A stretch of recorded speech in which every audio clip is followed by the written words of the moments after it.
మీ history అంతా తెలుసు సాతాన్ గారికి. తెలుసా మీకు? మీ గురించి మీ భర్త గారికి తెలియకపోవచ్చు, మీ గురించి మీ బిడ్డలకి తెలియకపోవచ్చు, మీ గురించి మీ పక్కింటోళ్ళకి, మీ ఫ్రెండ్స్ అంటారు కదా, వాళ్ళకి కూడా తెలియకపోవచ్చు. కానీ మీ గురించి బాగా తెలిసిన వాళ్ళు ఎవరో చెప్పినా ముగ్గురు. ఒకటి, మీకు బాగా తెలుసు మీరేంటో, మీరు ఎక్కడ తప్పులు చేస్తున్నారో, ఏం చేస్తున్నారో ఏంటో అన్ని మీకు తెలుసు. రెండు, దేవుడికి తెలుసు. నిన్ను పుట్టించిన వాడికి ఎందుకు తెలియదు, అన్ని తెలుసు. ఇంకొకటి సాతాన్ గాడికి కూడా తెలుసు.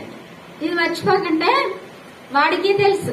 ఆడే నాగస్థాపన చేస్తాడు, ఈవిడ దొంగ ఈవిడ దొంగ అని మన మీద నింద పంపేది ఎవరనుకుంటున్నారు? వాడే. యేసుప్రభేమో ఆవిడ దొంగ అయితే ఏంటి, ఆ దొంగ కోసమే నా ప్రాణాన్ని పెట్టాను, నువ్వు అవతలకి వెళ్ళి అంటాడు దేవుడు. హల్లెలూయా. అర్థమైందా మీకు? సాతాన్ గడికి అన్ని తెలుసు.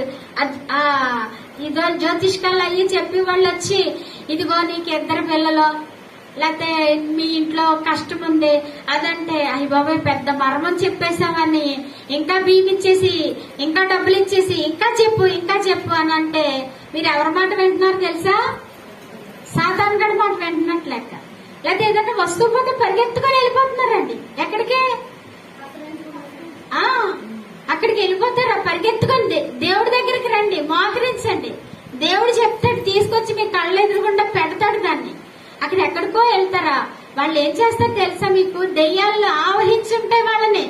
వాళ్ళ దగ్గరికి వెళ్ళి మీరు కొన్ని దెయ్యాలు తెచ్చుకుంటారు కూడా, తెలుసా మీకు? వాళ్ళే ఊరికినే పంపరు, కొన్ని దెయ్యాలు ఇచ్చి పంపిస్తారు.